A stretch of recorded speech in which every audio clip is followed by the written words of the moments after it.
Бул китепти мен тарыхтын актай барактары деп койдум. Бирок өзүм башында ойлогом менин эскерүүлөрүм деп жазам деп. Анан мен эми адабиятчы эмесмин да.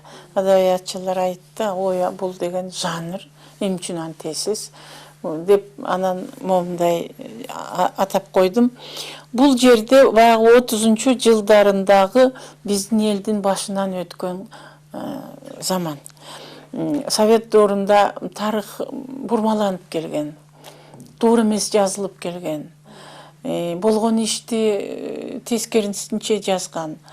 Анан ошондо мына биздин эле республикадан 40 000ден ашык адам репрессияланып кеткен экен. Бирок бул репрессияланып кеткен 40 000 киши гана эмес. Мисалы үчүн мына биздин атабыз өзү кеттиби, агасы кетти, 2 иниси кетти. Мына бир кишинин аркасы менен дагы 3 киши кетти. Бул жанагы чынжыр реакциясындай. Ар бир 40 000 кишинин ар биринин аркасында ушундай трагедия турат. Анан ар бир ошо 40 000 деп айтып коюш оңой.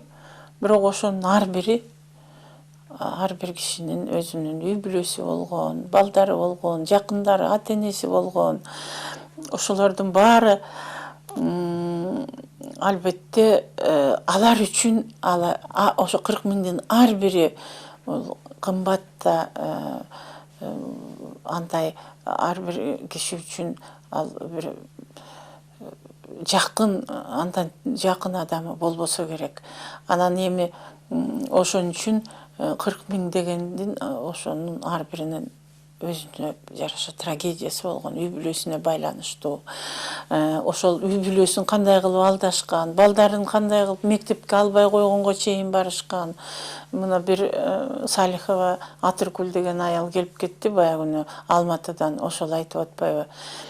Агасы экөө эле экен да, агамды дейт, мектепте окуп жүргөн жапжакшынакай баланы сен деген эл душманынын баласысың, сен хулигансың деп трудовой колонияга жөнөтүп ийишиптир.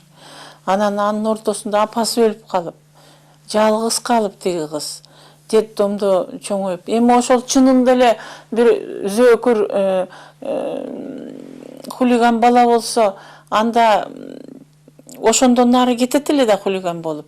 Ал болсо издеп жүрүп карындашын таап, кийин экөө тең жогорку билимдүү болуп, жакшы чоң кызматтарга иштеп, кичине эртерээк өтүп кетиптир агасы, ошону арман кылып отурат. Ошол айткандай, ошо бир ар бир үй бүлөгө ушундай бир кайгы муң алып келген нерсе болгон. Бул мамлекет тарабынан жасалган нерсе да.